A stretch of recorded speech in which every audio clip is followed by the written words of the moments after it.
Alam niyo ba, class, kung ano ang ibig sabihin ng awiting bayan? Tara, alamin natin. Ang awiting bayan, ito ay mga awit ng mga Pilipinong ninuno na hanggang ngayon ay inaawit pa rin. Naglalarawan ito kung anong uri ng pamumuhay mayroon ang ating mga ninuno. May sukat at tugma na kinapapalooban ng iba't ibang damdamin na may marikit na pananalita. At narito, class, ang mga uri ng awiting bayan. Una, kundiman. Ito'y awit ng pag-ibig. Ikalawa, kumintang o tagumpay.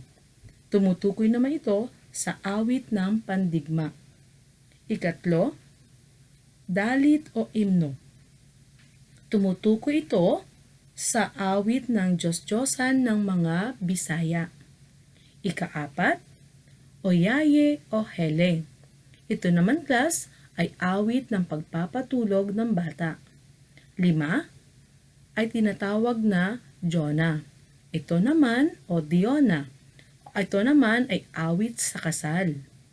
6, suliranin. Ito'y awit ng mga manggagawa. 7, talindaw. Ito naman ay tumutukoy sa awit sa pamamangka. At huli, 8, dungaw. Ito'y tungkol naman sa mga awit sa patay. Kaya, class, sa mga susunod na araw, magbibigay tayo o aawit tayo ng mga halimbawa sa mga awiting bayan na ito.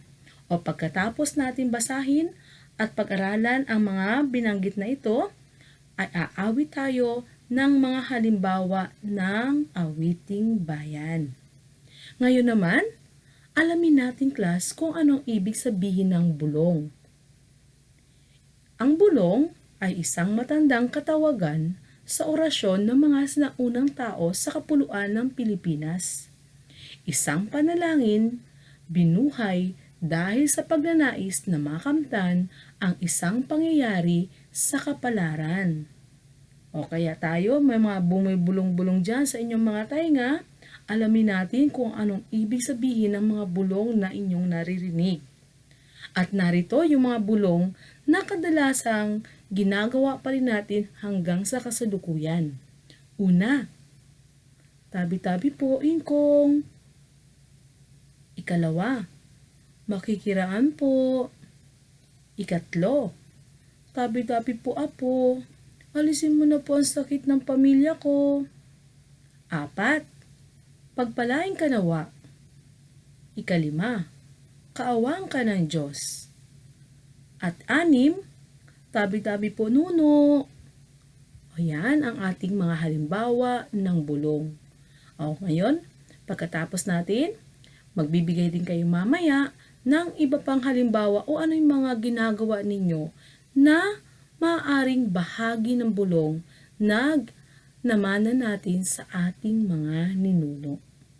Maraming salamat!